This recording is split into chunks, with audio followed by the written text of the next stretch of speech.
this is pretty. Okay, so we're going through the seasons. This is nice music.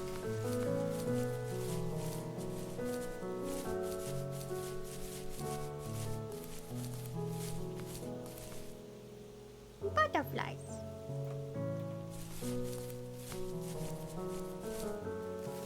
My teenage years were full of sketching, angst, and trouble.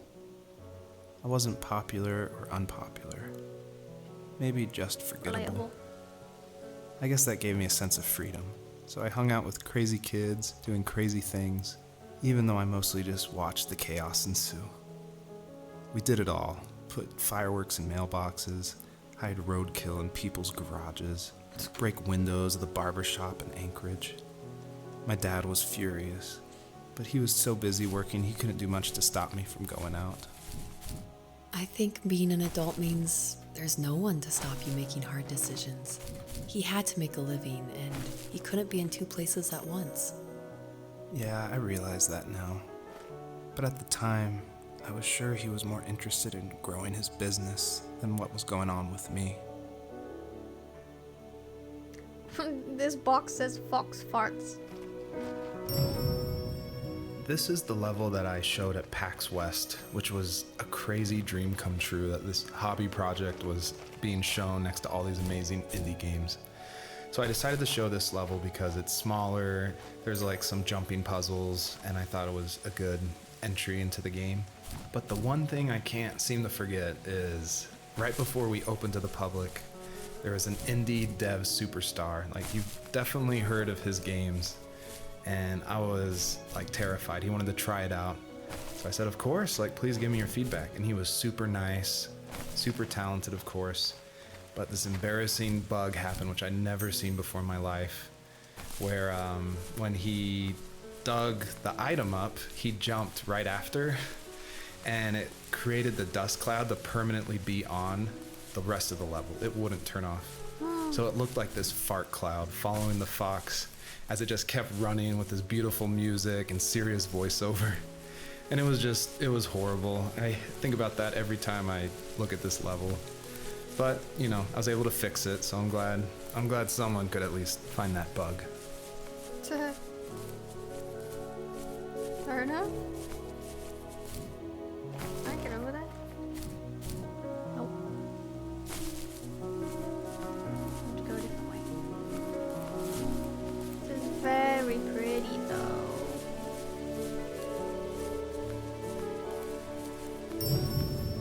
I always wanted this game to be very meditative and relaxing, but I know there's a balance between keeping the player's interest. So I added this butterfly jumping mechanic just to like spice things up. I used a plugin called Playmaker for Unity, which in a visual editor lets you do interactive things, which is perfect for me because I do come from a film and design background. But on the flip side, I really wish I was good at code, because this jumping mechanic, the jumping mechanic in the whole game actually has frustrated a lot of players. But hopefully I've been able to fine tune it, so it should feel a lot better now.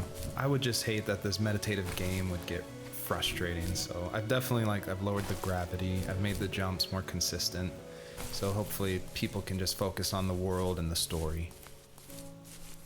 I like the jumping. It's alright.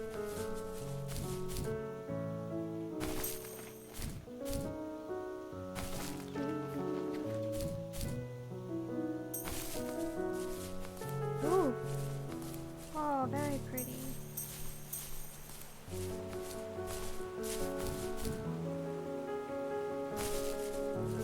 There's a police car. Should I have gone over there to look for that before I go around here? Maybe. Let's go back over there. I don't know what the end part is, that's the thing. I don't want to go to the next level without looking at things. I'm assuming it'll be right here.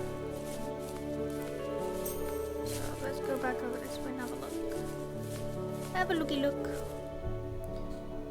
Something else I could do is I move that closer.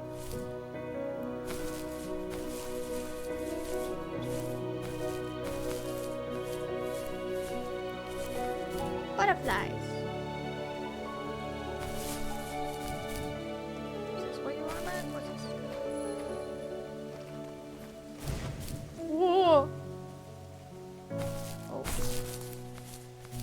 the butterflies do?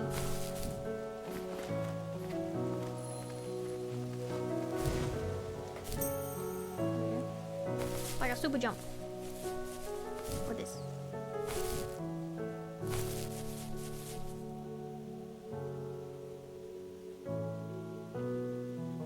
Looks like an investigation or something.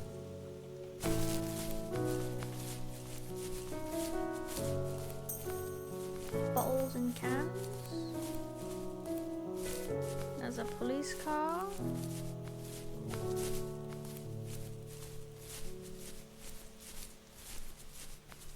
There's a dead body in it. No. I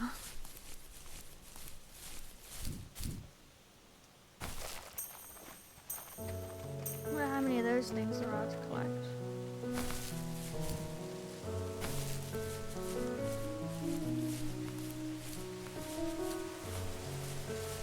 Can't see. Grass, too tall.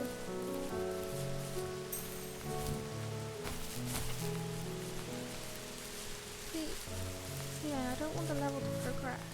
I don't think it will. There's a camera, security camera.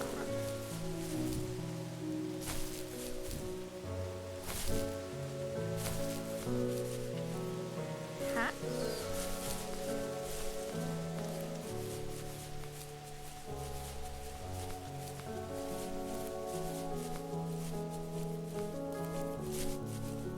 Another table.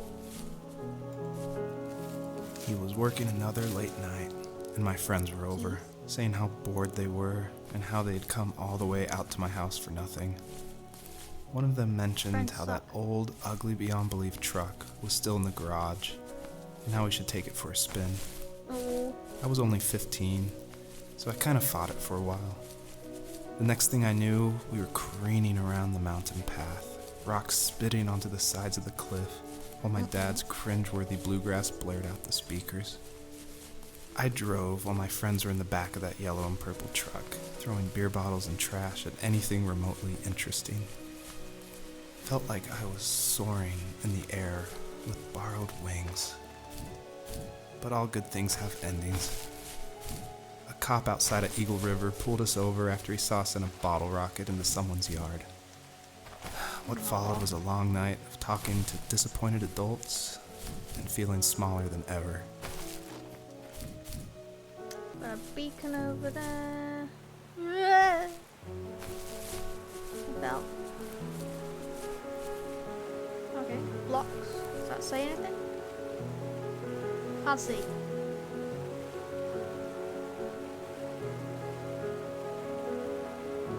Barber's hop.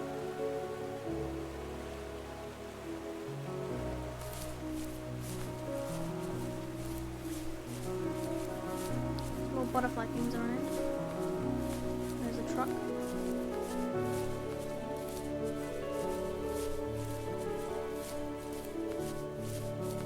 Another thing here. After he drove me home from the police station, I blew up at him, saying how I never wanted to be like him, how I was gonna be someone and leave that hick icebox for good. He just looked forward at the road with tired eyes. I took out that bluegrass tape from the cassette deck and chucked it out the window. In my sage teenage wisdom, I thought I had proved the ultimate point. But my dad had a different idea. He slammed the brakes, slowly bowed his head while gripping the steering wheel, and finally looked at me. All he said, like it was a polite request, was, "Make this right." I sat there in silence, fuming, but I eventually got out and combed every square inch of the woods, muttering profanity after profanity. I found it 30 minutes later, near a small waterfall off the road. I went back to the truck, put the wet tape back in, and sure enough it worked. We didn't speak another word to each other the rest of the night. Wow, I knew you were a crazy teenager, but It's hard to believe, isn't it? Surprises me too. It's like I didn't really know who that kid was back then. I bet my dad thought the same thing over and over. It's almost like he was saying, "Make this right," to himself, more than to me. Oh. get up there with the butterflies? I don't know.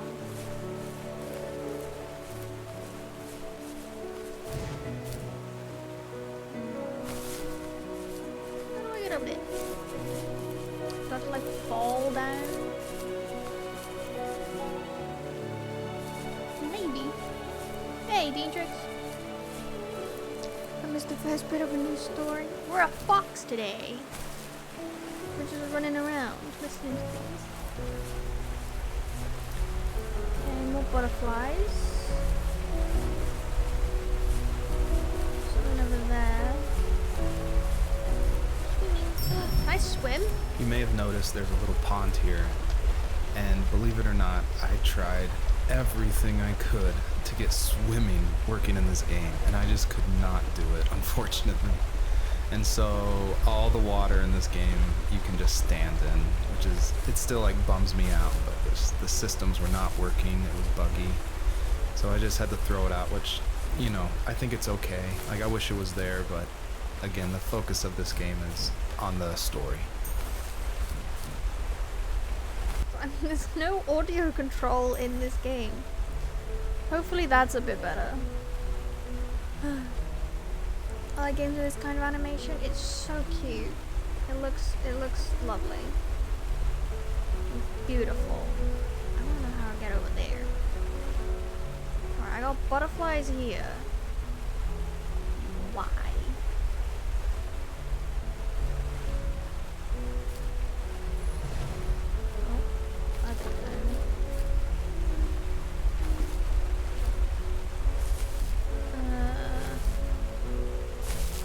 Why is there butterflies there?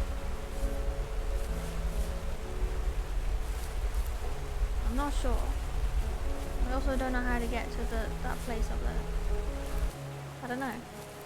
Barber shop. Oh, barber shop, not barber's hop.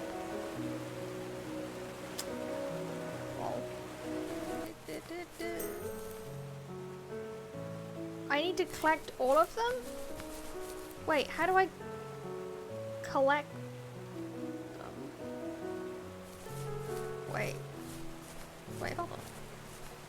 You're saying I need 3.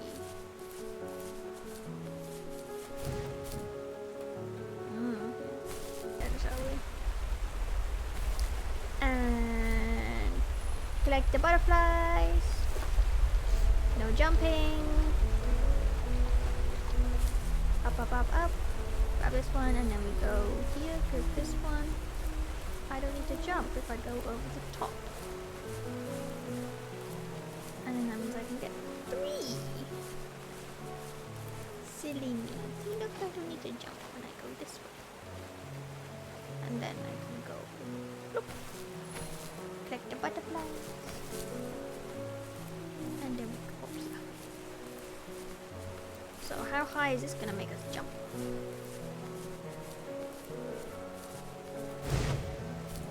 Wow! Oh, I swear to God, if I didn't get that. What did I say?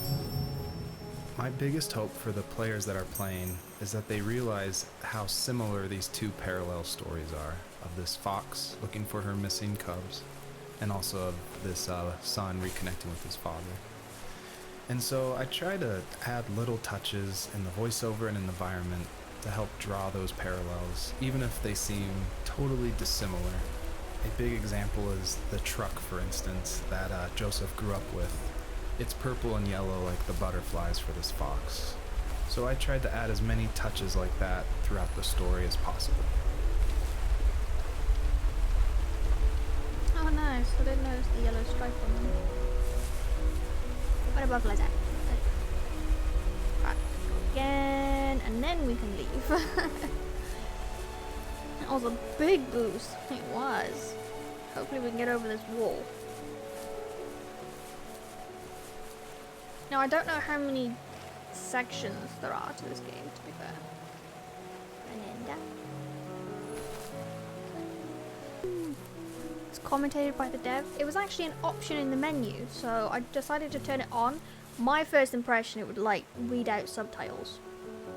But he just comments on his game. which I thought was pretty cool as well.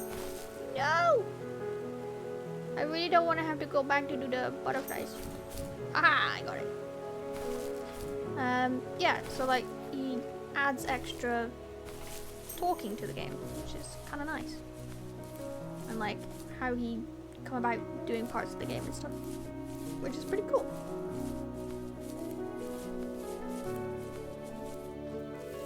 If there was some way I could take my love of drawing and turn it into a way of escape, nothing would make me happier. I wanted to create instead of tearing trees down. I wanted to move to the lower 48, not because I hated it there in Alaska, but I hated the idea of it. It's like all of that spite inside me had created this monster which followed me around my whole teenage years. I put so much energy into doing what others didn't expect of me. Why did I do that? There's one fact you're forgetting, though. If you didn't have that fire in you, we probably would have never met. You're absolutely right. Maybe the destination is all that matters in the end. But then why am I awake? Why am I seeing this fox go on her journey? And why can't I stop thinking about my dad?